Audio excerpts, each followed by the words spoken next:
cha na hồng chuộc mi đốt mi nắng dồn tua khô na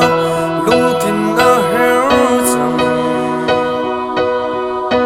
cây đốt na chữ ruột lâu in đốt na thơ hay na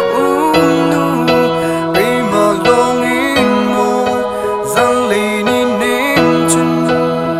in lên choáng lâu linh in cái ruộng chẳng cầu mơ dòng giang vẫn đi vô lý đón chán ác hờ mai đốt bị nắng lý kỳ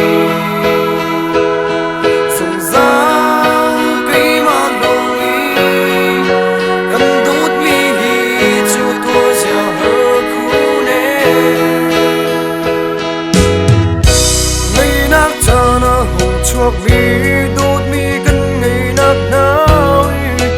tôi giờ hờ khu nè